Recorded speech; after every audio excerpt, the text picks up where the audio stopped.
The No Kings protests have been cancelled in Minnesota but continue everywhere else. First Edition host Pete Stefanovic is in Los Angeles where thousands are rallying against the Trump administration. Pete, they've found No Kings protest flyers in the suspect's car. How is that affecting things there?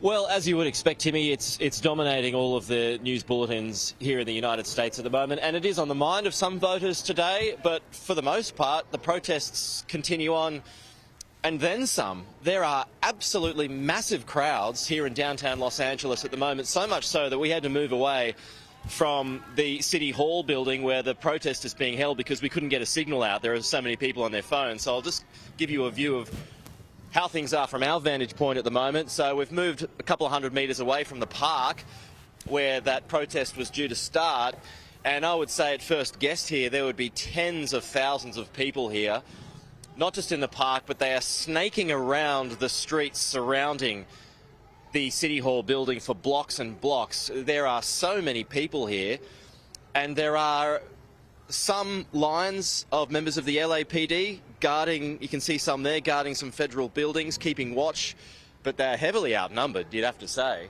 There are choppers above, and there are some road closures in place, but it is quite problematic for traffic, and it will be the later on this day gets. I've got to say, though, it's largely peaceful at the moment. I mean, it's even festive because people are playing music. They've got the hot dogs going, the sausage sizzles, and stalls on street corners. So it's a very festive atmosphere at the moment. How that might change later on, we'll just have to wait and see. But there was already a warning from the LA Mayor Karen Bass a little earlier for people to stay calm today and not turn violent or not return to the violence that was seen last weekend, because she says that would feed into the US president's dialogue.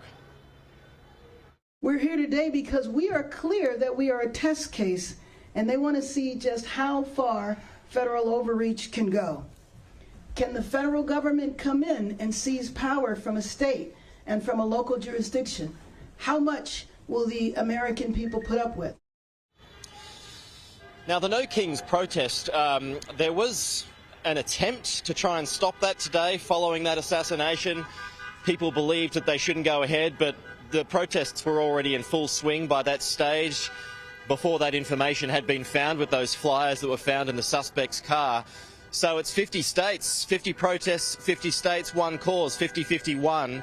That is the slogan, I suppose, to the No Kings protest as well. So it's taking place in various parts of California, in other states, 50 states to be precise, in America today, and even at Mar-a-Lago at Trump's residence in Florida. So it is everywhere, but again, mostly peaceful, I've got to say, at this early stage. Tim?